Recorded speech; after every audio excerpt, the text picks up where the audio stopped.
ये है talks news network और आप देख रहे हैं पॉलिटॉक्स, राजनीति का कच्चा चिट्ठा। पश्चिम बंगाल के चुनावी रण में हर किसी की नजर तृणमूल कांग्रेस के चुनावी रणनीतिकार प्रशांत किशोर पर टिक गई है। बंगाल में बचे 4 चरण के सियासी घमासान के बीच प्रशांत किशोर ने सोमवार को एक बार फिर बीजेपी के 100 से कम सीटें जीतने के दावे के साथ ही अपने मन की भड़ास भी निकाली। एक निजी चैनल को दिए इंटरव्यू में वायरल ऑडियो को लेकर प्रशांत किशोर ने कहा है कि उस ऑडियो में मैंने ऐसा कुछ नहीं कहा जो पब्लिक प्लेटफॉर्म पर ना कहा हो। पीके ने इस दौरान चुनाव आयोग को भी अपने निशाने पर रखा। वायरल ऑडियो को लेकर प्रशांत किशोर ने कहा है कि उस ऑडियो में मैंने ऐसा कुछ नहीं कहा जो पब्लिक प्लेटफॉर्म पर ना हो।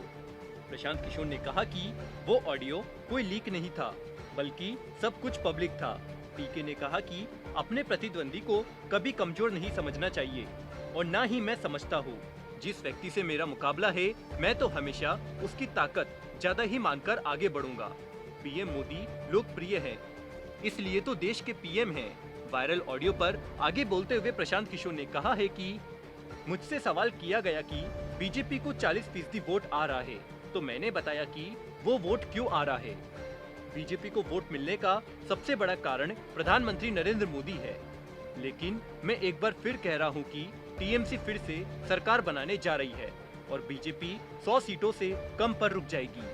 ऑडियो पर पीके बोले कि एससी समुदाय, मतुआ समुदाय बीजेपी को वोट कर रहा है, लेकिन उस मात्रा में नहीं कर रहा है जैसा लोकसभा चुनाव के दौरान मिला था। बीजेपी को जो 40% वोट मिल रहा है, उसके कारण पीएम नरेंद्र मोदी की लोकप्रियता, ध्रुवीकरण, हिंदी भाषी लोगों में बीजेपी की पकड़ और एससी समुदाय का बीजेपी को वोट करना है। पीके ने कहा कि अगर बीजेपी 40% वोट पा रही है, तो टीएमसी भी 45% से अधिक वोट ले जा रही है।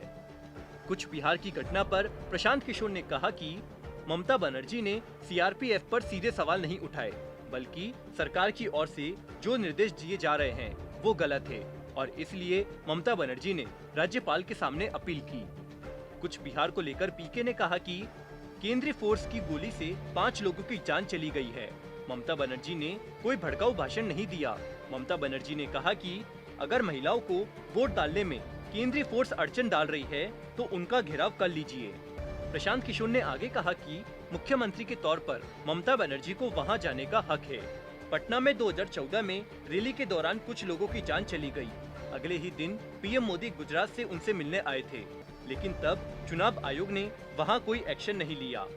लेकिन अब ममता बनर्जी को कुछ बिहार जाने से रोका जा रहा है, जबकि कुछ बिहार में चुनाव खत्म हो चुका है।